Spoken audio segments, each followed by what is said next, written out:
E aí, tudo bem? Bem-vindo de volta ao Reafogado. Bom, a gente vai continuar na nossa série jogando partidas instrutivas e subindo de rating do 400 a 1600 no chess.com. Eu pedi para que no vídeo anterior o pessoal curtisse o vídeo ou deixasse comentários para eu saber se tinha gente que queria assistir um tipo de vídeo como esse. E o feedback foi surpreendente, o vídeo se saiu muito bem, teve vários comentários de gente estimulando a eu continuar. Então a gente tá aqui de volta para o episódio 2. Aqui no Reafogado é você quem manda. Então vamos lá, mais uma vez, já acertei a partida. 15 minutos mais 10. Acho que a gente parou na última vez mais ou menos no 670. Então, ok, encontramos um brasileiro, Rafael Cunha. A gente está de brancas, vamos jogar E4.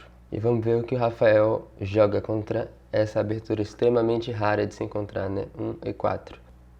E5. Achei que ele não ia jogar, né? Tava aparecendo já uma mensagem aqui que a partida ia abortar, mas ok. Então, E5 é a resposta bem comum mesmo, C5 é outra resposta comum, que seria a defesa siciliana. Eu até recebi um comentário de alguém naquele vídeo falando sobre, pedindo se eu ia fazer um vídeo sobre a defesa siciliana ou não, né? Porque eu cubro as aberturas. Então a gente vai fazer sim, é só eu terminar. Rui Lopes estão perto de terminar, eu acho que falta 1 ou 2 vídeos no máximo para cobrir. Mas ok, vamos voltar pro jogo agora. Então E4, E5, cavalo F3, ataca o peão E5. Esse é o objetivo do lance, cavalo para F3. Já começa desenvolvendo uma peça e atacando um ponto na posição do adversário. Então o lance que ele faz aqui é cavalo F6. Ele não aborda essa questão, porque esse lance não defende, né? Os lances mais comuns aqui seriam cavalo para C6. Cavalo para C6 para defender o peão, ou D6, né? Esses dois são lances que defendem o peão E5. O lance que ele fez, em vez de defender o peão que a gente está atacando na posição dele, contra-ataca o nosso. Então, cavalo para F6 ataca o nosso peão E4. E isso é um lance bastante teórico, é válido sim, ele não está fazendo nada de estranho. Isso chama defesa Petrov, também conhecido como jogo russo. E a linha mais comum nesse tipo de posição é a gente seguir com a ameaça que a gente tinha. A gente toma o peão E5 porque é por isso que a gente estava jogando, né? Por isso a gente colocou o cavalo na F3. Então ele toma de volta o peão E4 imediatamente. Essa já não é a maneira mais precisa de jogar. O preto deveria aqui, se eu sei alguma coisa, jogar D6. E aí depois que a gente voltar o cavalo, aí sim ele toma o nosso. Se ele tomar o nosso peão E4 imediatamente, a gente já tem um lance aqui que vai complicar um pouquinho o jogo para ele. Esse lance tira a vantagem de a gente ter trocado os dois peões de E, né? Eu tomei o peão de E dele e ele tomou o meu. Então a coluna E está aberta, só que tem dois cavalos no caminho. E o rei dele está na coluna E. Então se eu conseguir ocupar essa coluna e esses cavalos saírem do caminho, eu vou ter o recurso de um cheque descoberto, que é o que eu vou ameaçar fazer. Nessa posição, o melhor lance é dama para E2, porque eu ataco o cavalo dele e ele já está numa situação desconfortável aqui. Como eu falei, ele não pode mover esse cavalo, porque isso ia me dar um cheque descoberto, né? Porque eu ia estar com a dama aqui na coluna E e só o meu cavalo ia estar no caminho. O que quer dizer que se eu movesse esse cavalo para qualquer lugar, ia ser um cheque descoberto no rei dele e eu poderia fazer alguma coisa. Então, o lance que ele fez ataca o nosso cavalo e se a gente tomar o cavalo dele, ele vai tomar o nosso, né? Então isso aqui eu nunca vi, já vou ter que começar a pensar agora. Então aqui, se a gente tomar o cavalo dele, ele toma o nosso e a gente vai poder tomar o peão em E5 com cheque. E ele vai bloquear com bispo para E7, digamos. A nossa dama está meio desconfortável. Aliás, bispo E7 pendura o peão em G7, então ele não pode fazer isso. Depois de dama toma E4, D toma E5, dama toma E5, cheque, bispo E7 é pendurar esse peão aqui. Então ele vai ter que jogar dama para cá.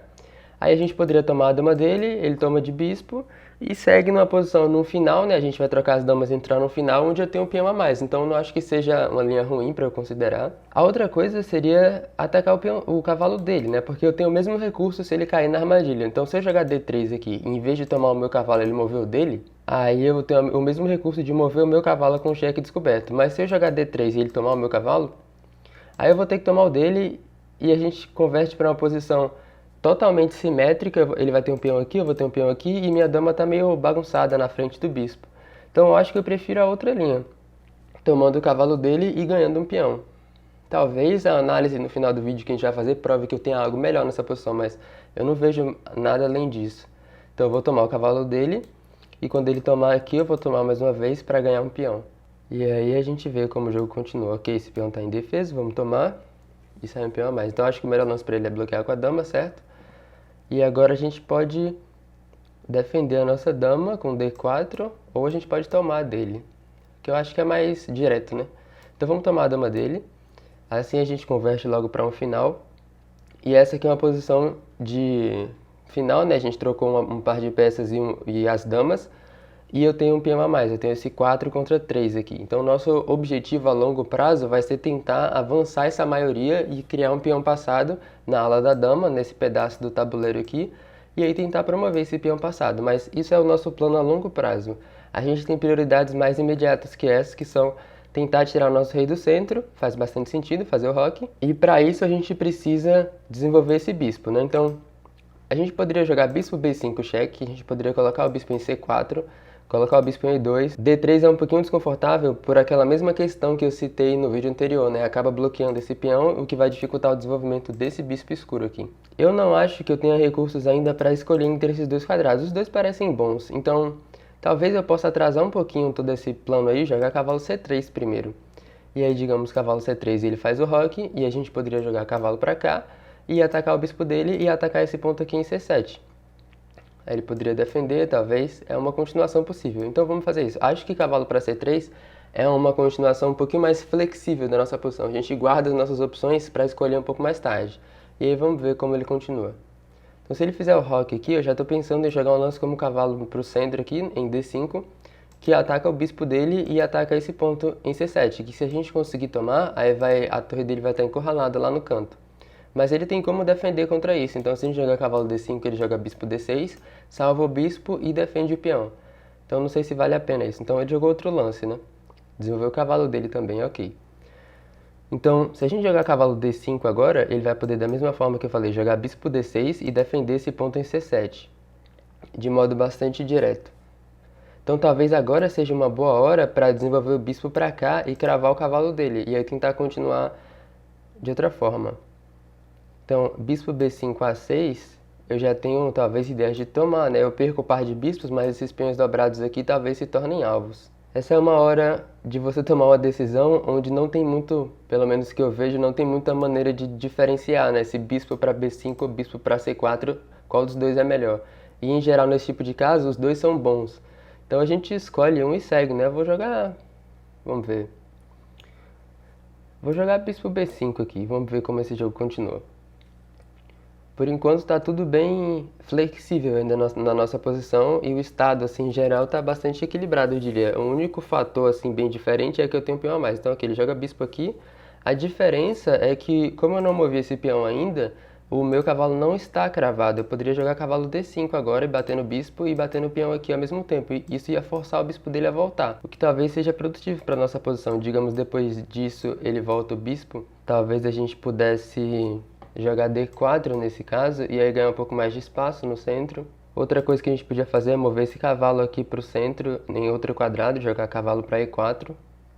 Mas eu não vejo para onde esse cavalo está indo especificamente. Então ok, vamos de cavalo D5. Eu queria mover o cavalo naquele caso, porque se eu fizer outra coisa, digamos, se eu fizer o roque, eu estou dando a possibilidade para ele tomar aqui e aí dobrar os meus peões, o que vai diminuir a efetividade do fato de eu ter um peão a mais na ala da dama. Então, eu movi o cavalo por esse motivo. E, pelo menos, eu crio uma ameaça, né? Eu forço ele a mover o bispo de volta mais uma vez, e aí eu não perco um tempo nesse sentido. Porque ele também vai ter que fazer um lance que não é muito produtivo para a posição dele. Aí, nesse caso, eu poderia continuar com o roque, eu acho.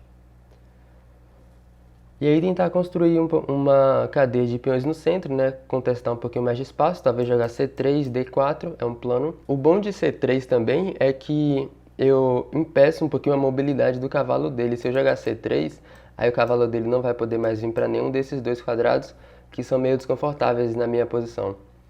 Então, ok, eu vou fazer isso, eu acho. Eu vou jogar C3 aqui e tentar jogar D4. O motivo pelo qual eu não gosto de D4 imediatamente é porque se ele jogar A6, eu vou estar meio que forçado a capturar o cavalo dele e perder um tempo, porque ele vai tomar de B, e aí eu vou ter que mover esse cavalo de novo. Do contrário, se depois de D4 a 6 eu não tomar o cavalo dele, aí eu voltar, ele vai poder jogar B5, eu voltar mais uma vez, o peão em D4 vai estar indefeso. Então C3 eu acho que é uma maneira um pouquinho mais sólida de jogar isso. Então vamos lá, C3. Tentar jogar D4 quando tiver um pouquinho mais de suporte e contestar um pouco mais de espaço no centro. Eu ainda estou mantendo no bolso essa opção de tomar o cavalo dele aqui e dar um cheque e dobrar os peões na coluna C aqui, que pode ser desconfortável.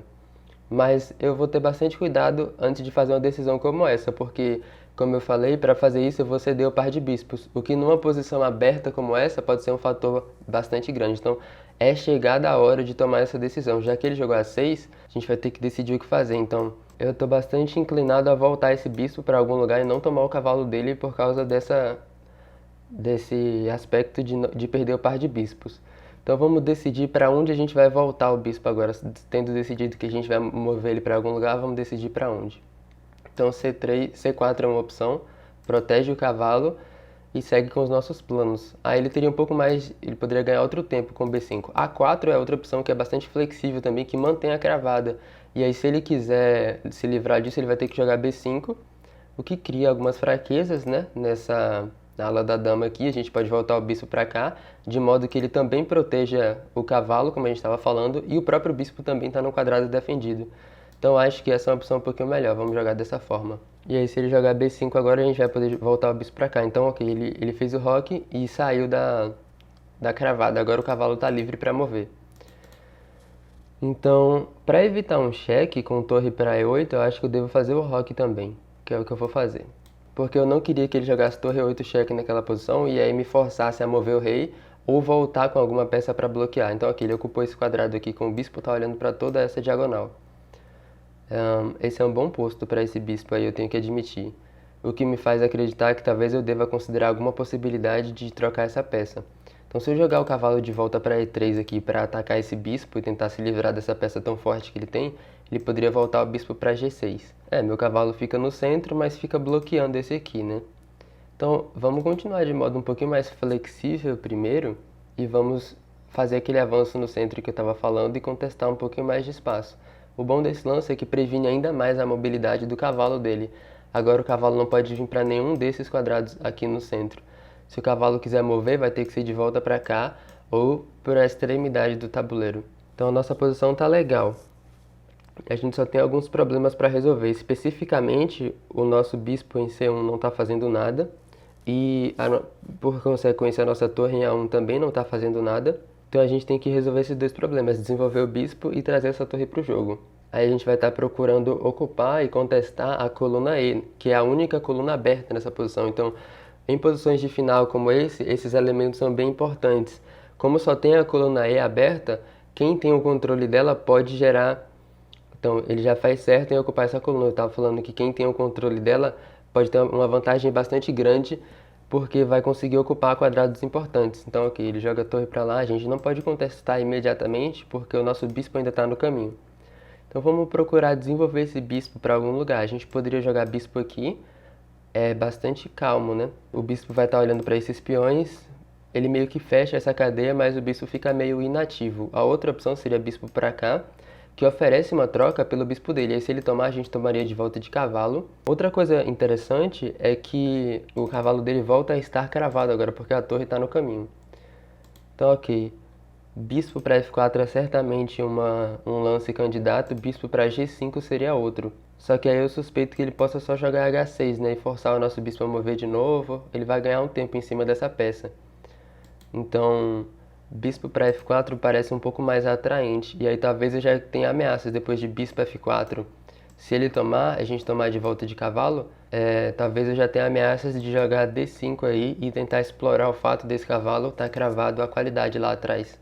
Então aqui, vamos de bispo F4, desenvolvendo a peça, oferecendo uma troca, né? Esse bispo dele é melhor que o nosso, então faz sentido oferecer a troca da nossa peça ruim pela peça dele boa. E aí já conecta as torres também, que é progresso na nossa posição, e agora a gente tem pelo menos a opção de contestar essa coluna aí aberta aqui. Agora, outro cuidado que eu tenho que ter é que se ele não tomar, eu não vou mais poder tomar esse cavalo aqui, né? Isso não é mais uma opção.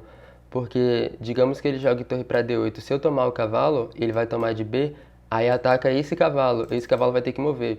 E se esse cavalo mover, vai deixar o bispo indefeso. Então eu ia estar atrapalhando minha coordenação. Esse cavalo não pode ser contestado daqui enquanto esse bispo estiver aqui. Quer dizer, por exemplo, se ele jogar um lance como bispo para E6 e atacar o cavalo, ele vai estar ameaçando tomar o cavalo e depois tomar o bispo, né? Mesmo que eu defenda, ele vai estar ameaçando remover o defensor do bispo F4. Então, a gente vai jogar com mais cuidado. Se ele fizer um lance como esse, talvez trocar os bispos primeiro e aí seguir com o jogo. Então ele joga B5 e já se livra dessa cravada, né? Então a gente pode voltar o bispo para cá, voltar para C2 é inviável por causa do bispo dele, e voltar para D1 atrapalha a nossa coordenação de novo porque vai desconectar as torres mais uma vez. Então eu vou voltar o bispo para B3 mesmo. E agora, quem tem uma ameaça nessa posição sou eu aqui, né? Porque se ele não fizer nada, eu vou poder jogar bispo toma D6, C toma D6 e cavalo C7 não ganha mais um peão, que era o objetivo inicial, mas enforca as duas torres dele. Ele vai ter que mover uma delas e no lance seguinte a gente vai poder tomar outra e ganhar uma qualidade. Então, para tentar prevenir isso, não que seja assim, não que seja uma ameaça que ele não tem como resolver, é só ele tomar o nosso bispo. E a gente toma de volta com o nosso cavalo e o jogo segue, né? Vamos estar batendo nesse peão aqui com o bispo, pelo menos essa diagonal toda aqui vai abrir e o nosso bispo vai ficar mais feliz. E aí a gente segue progredindo, né? Então, a gente está jogando um final onde a gente tem uma clara vantagem no fato de que a gente tem um peão limpo e sólido a mais, mas não é muito claro como a gente faz para ganhar, né? Um peão a mais não é uma vantagem tão grande assim. Então, eu espero que a maneira com que eu estou jogando isso tenha sido instrutiva para te dar a ideia de que o que a gente faz nesse tipo de posição não é achar um plano que ganha do nada, assim, é muito difícil fazer um plano que progrida a nossa posição extremamente. É bem mais na ideia de perceber algo que está errado na nossa posição, algo pequeno que pode ser corrigido, como as torres não estarem conectadas, a gente tem uma peça mal desenvolvida. Então a gente vai procurar por esse tipo de plano. Ok, ele atacou a nossa torre aqui e não preveniu aquela ameaça, né? Então, ele, em vez de prevenir a ameaça que a gente tem de jogar cavalo por C7 aqui e enforcar as torres dele, ele faz uma coisa diferente, que é criar uma contra-ameaça na nossa peça. Então, eu já me pergunto o seguinte, se eu jogar torre para D1 e contra-atacar o bispo dele, o que ele vai fazer? Porque se ele mover o bispo de volta, aí a gente executa a nossa ameaça. Bispo toma bispo e depois a gente enforca as torres dele. E se, então, para não perder o tempo, depois de torre para D1, ele teria que jogar bispo E2 e atacar essa torre mais uma vez. Só que aí eu jogo torre D2 e ataco o bispo dele de novo. Pelo menos nesse caso, o bispo está defendido, então ele não vai ter que responder. Se ele poderia jogar cavalo toma, toma, e aí o jogo segue, né? Então, eu não acho que eu tenha como forçar a execução daquela ameaça agora, porque ele tá ganhando tempo nessa peça. Se eu tomar o bispo dele agora, beleza, ele poderia tomar de volta, e aí a gente executar isso, mas vai ter tempo de ele resolver o problema lá no final. Ou, se a gente tomar o bispo dele agora, e aí ele tomar a nossa torre, essa é uma linha interessante, na verdade, né? Porque eu tomo o bispo dele, ele toma a minha torre. Ok, eu tomo a torre de volta. Eu tomo o bispo de volta, aí a gente fica com... a gente perdeu uma qualidade, mas a gente tem esse bispo a mais. Aí ele vai tomar o bispo a mais, a gente só tem uma qualidade a menos. Só que aí a gente joga cavalo C7 e recupera a qualidade. Então acho que essa é uma maneira complicada de chegar no final de material igual. Então eu vou tentar jogar uma coisa que mantém mais peças no tabuleiro, que é essa aqui. Com torre para D1. Salvando a nossa peça e contra-atacando o bispo dele. Então vamos ver como ele joga a partir daqui. Então o lance que eu estava calculando para ele aqui seria bispo para E2, para tentar contra-atacar a nossa peça e ganhar tempo de novo. E aí a gente vai ver como continua, né? Eu poderia trocar pelo bispo dele. Então se bispo E2 ele achou.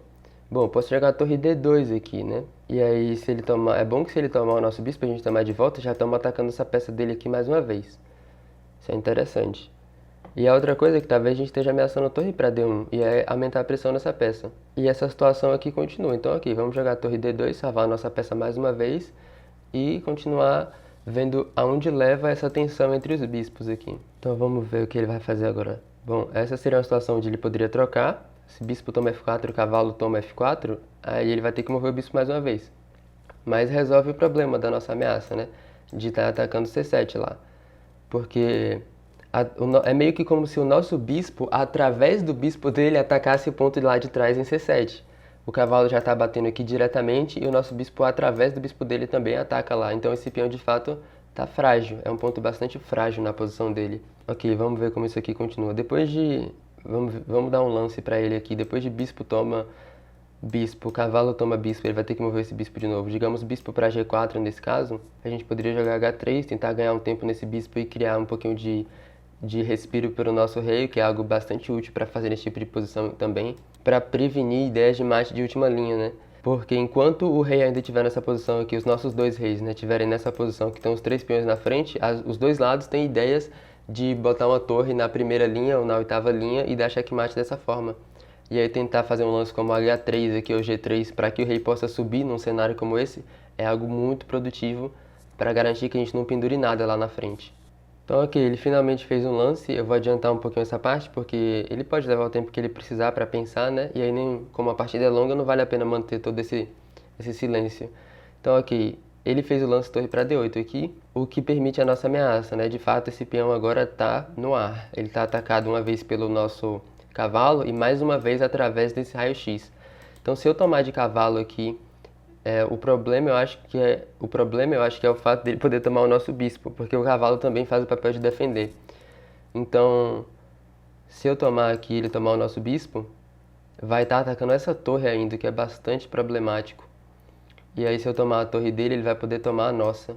Então, se cavalo toma C7, bispo toma F4, cavalo toma E8, bispo toma D2, bispo toma D2, eu perco uma torre e um bispo, e ele perde só uma torre, né? Eu não consigo recuperar a peça se eu estou calculando isso corretamente. Então, eu não acho que isso aí vai funcionar, não. Então, eu poderia jogar isso aqui, o bispo toma aqui, e depois de ele tomar de peão, jogar cavalo aqui, e aí atacar a torre dele e esse peão, que também está em defesa em A6.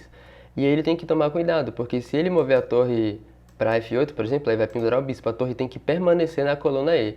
E a gente pode tentar tirar proveito dessa situação. Então vamos lá, porque ele vai meio que ter que tomar de peão aqui. Se ele tomar de torre, aí pendura C7, que é pior ainda.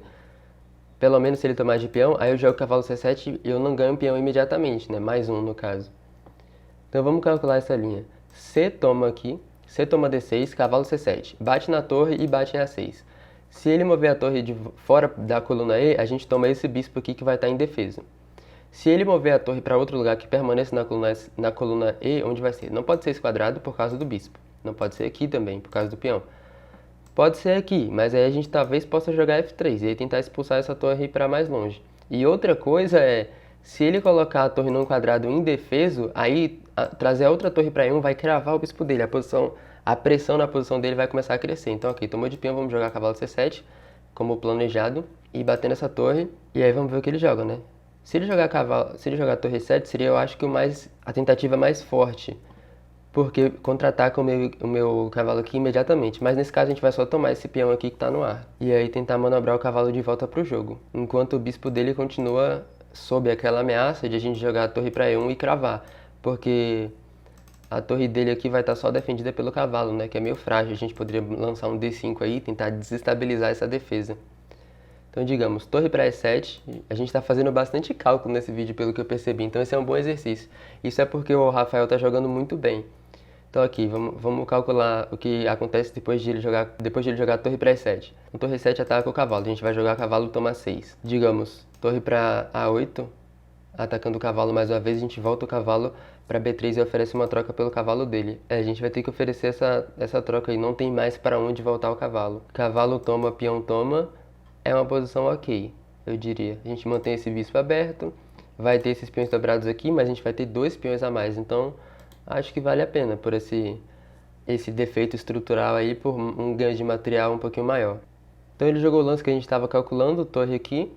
Aí, o nosso primeiro instinto vai ser esse mesmo, né? Tomar essa peça. Porque se eu voltar aqui, ele pode voltar a torre para lá. E a gente não ganhou muito com toda essa operação, eu suspeito. Então, ok, vamos tomar esse peão aqui. E agora a gente tem 2 peões a mais. Se ele jogar a torre para 8 aqui e forçar o nosso cavalo a mover, aí ele vai ter um pouquinho de compensação por isso, porque mover o cavalo de volta vai permitir ele trocar e dobrar nossos peões. Mas mesmo assim, eu acho que a posição ainda continua melhor pra gente. Então ele jogou um lance um pouco diferente do que a gente estava considerando. Ele jogou torre para E8 aqui, o que reforça a defesa do bispo, mas não ataca o nosso cavalo, né?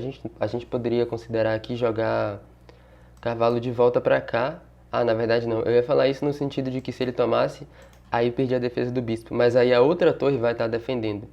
Então, ok, ele defende esse bispo mais uma vez. Se a gente jogar a torre para E1 aqui, que é um lance candidato, aí ele poderia mover o bispo e ia estar com pressão dupla nesse ponto, que é meio desconfortável.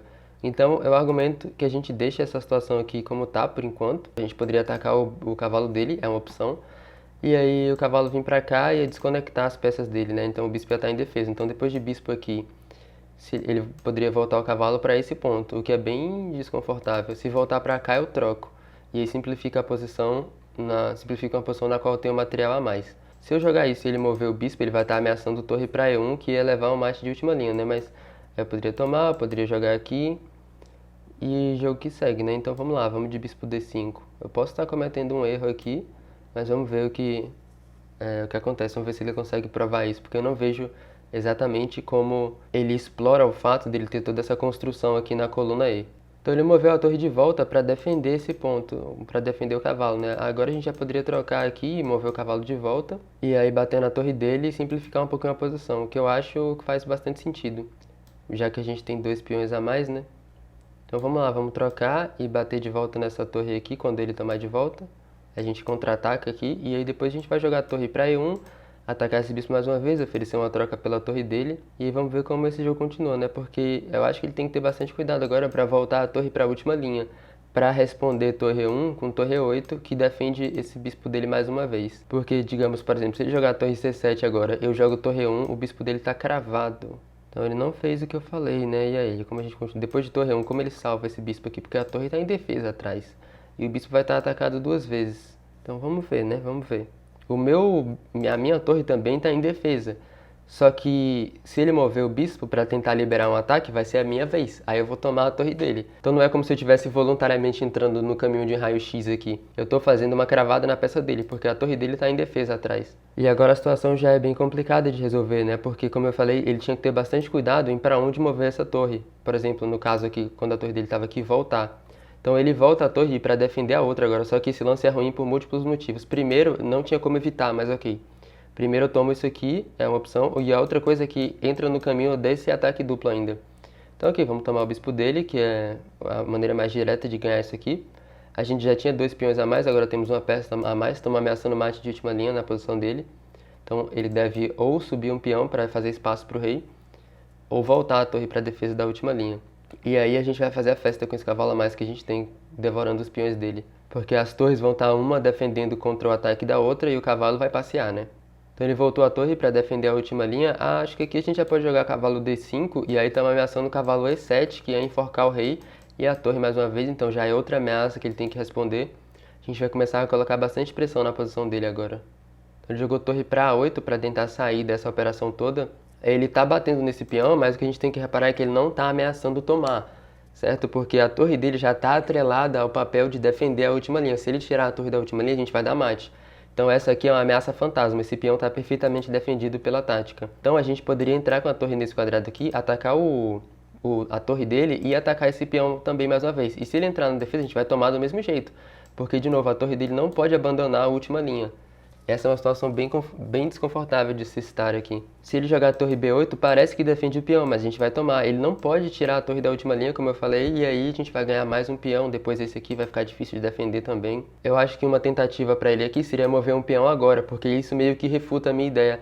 Nesse caso, por exemplo, se ele jogar H6 agora e eu tomar o peão dele, aí a torre dele está livre para mover. Ele poderia tomar o nosso peão em A2, para responder torre 8 cheque com rei H7. Só que nesse caso, se ele subir um desses peões aqui para fazer espaço, então ele fez o erro que eu falei, né? Eu tava falando, se ele subir um dos peões para fazer espaço, a gente ia jogar torre 8 cheque, depois de ele tomar, a gente ia tomar de volta de cavalo e trocar, simplificar para um final com 2 peões e uma peça a mais. Aqui já foi, né? Porque a última linha tá fraca, torre para 8 vai ser checkmate. Como eu falei, ele não podia abandonar a defesa da última linha.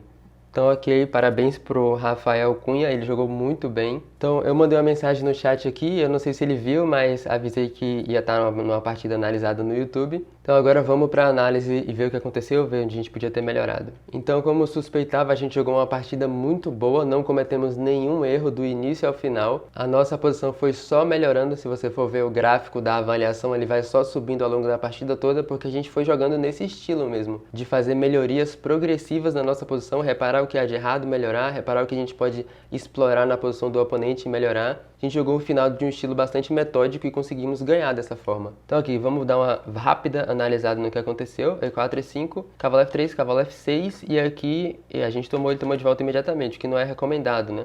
A linha que eu estava falando depois de dama E2, o motivo pelo qual ele não pode voltar o cavalo é que se ele jogar o cavalo de volta aqui, por exemplo, a gente poderia jogar cavalo C6, e isso é um cheque descoberto da dama e ataca a dama dele. Então se ele bloquear com o bispo, a gente vai tomar a dama, e se ele bloquear com a dama, aí a gente vai tomar a dama com o cavalo. De qualquer forma, a gente ganha a dama por uma peça. Essa é uma armadilha de abertura extremamente comum nessa faixa de rating, que pode te ganhar partidas, então fica a dica aí. Mas ele jogou melhor que isso, né? Depois de a gente atacar o cavalo, ele contra-atacou o nosso. E aqui o computador já recomenda a gente tomar em F7, e enforcar essas duas peças, porque depois a gente vai recuperar a nossa peça tomando E4. Isso eu nem vi ao longo da partida, mas o que a gente fez também foi decente, né? Depois de dama toma aqui, peão toma e a gente toma de volta, a gente entra no final com um peão a mais. E isso aqui é mais um pro branco. Dama E7, a gente trocou as damas. Mais uma vez, esse final aqui é um pouquinho melhor. Desenvolver o cavalo é bom. Todos esses lances aqui que a gente fez são bons. Ele jogou certo, voltando o bispo para defender esse ponto. Depois que a gente estava atacando C7 aqui, ele voltou o bispo para defesa. C3 é bom, tentando construir um centro. A6 a gente volta o bispo. Tudo isso aqui é legal. Vamos ver quando foi o primeiro erro dele, né? Essa posição aqui, para você ver, depois de B5, bispo B3, já é mais 2.4. Então a avaliação já está dizendo que o branco está bastante melhor, exatamente pelo fato de a gente estar melhorando a nossa posição do jeito que eu falei. E além disso, né, só como seguro, a gente tem um peão a mais para se qualquer coisa acontecer. Então ele jogou bispo para B3 aqui, que foi uma primeira imprecisão, a avaliação começa a piorar, agora fica mais 3.4. Torre F para D1 é o lance certo, bispo E2 foi o que ele jogou, torre D2 também está certo, torre de A para E8 é bom. E agora bispo toma D6, C toma D6 e cavalo C7 é a continuação certa. Depois de ele jogar torre 7 aqui, a gente toma mais um peão e agora são 2 peões a mais. E depois de torre D para D8, a gente ter jogado bispo D5 aqui foi a nossa primeira imprecisão, porque permite essa continuação da parte dele. H3 seria melhor para prevenir essas ideias de mate de última linha que dá um espacinho para o rei. Mas o que a gente fez também é decente, a avaliação continua igual. E aí o lance que ele jogou é um erro grave, torre para C8, agora a gente está basicamente ganhando essa posição. Com a continuação certa que a gente encontrou, bispo toma C6, torre toma C6, bispo de volta, e aqui ele tem, como a seta está falando, ele tem que voltar a torre para cá, porque depois de torre 1 eu estou atacando essa peça dele 2 vezes, e o bispo está cravado. Se ele mover para salvar, aí vai pendurar a torre atrás. Então ele teria que defender mais uma vez, e aí por isso ele voltou a torre para a última linha, para poder jogar a torre para E8 aqui e defender mais uma vez esse ponto. Como ele jogou torre C4, aí a avaliação já fica mesmo totalmente perdida, é mais 8 aqui, porque depois que a gente cravar o bispo não vai ter para onde mover, não vai ter como salvar essa peça. Torre C7 foi o que ele jogou aqui, mas a esse ponto realmente não tem mais o que fazer, a gente sai ganhando uma peça, temos mais 5 pontos de material a mais agora. Torre C8 para prevenir o mate de última linha, né? Se ele jogasse outra coisa aqui a gente poderia jogar torre 8 e a mate. Então ele voltou a torre para prevenir, a gente entra com o cavalo no jogo e depois de torre para 8, essa ameaça de tomar o peão aqui é fantasma, ele devia ter visto isso. Porque a esse ponto a gente pode fazer qualquer coisa, se ele tomar, a torre para E8 vai ser mate, que foi o que acabou acontecendo. A gente jogou cavalo C7 e aqui o que eu estava vendo é que se ele jogasse isso para defender esse peão, a gente ia tomar do mesmo jeito. Mais uma vez ele não pode abandonar a última linha por causa da ameaça de mate, a gente ia ganhar outro peão. Mas o lance que ele fez já encerra a partida imediatamente, né? Tomar aqui já permite mate em 1, não que tivesse muito para fazer, nessa posição aqui já é mais 9. Então é isso, eu espero que você tenha gostado, eu espero que essa partida tenha sido instrutiva para você. Tô bastante feliz com a maneira com que a gente jogou, foi bastante metódico e ganhamos uma partida limpa, sem erros. Mais uma vez, obrigado a todo mundo que deu like naquele vídeo, que comentou, que deu um feedback para eu saber que vocês estavam interessados em assistir vídeos como esses. E vamos seguir, né? Mais pra frente vem outros episódios aí. Então eu espero que você tenha gostado e até o próximo vídeo.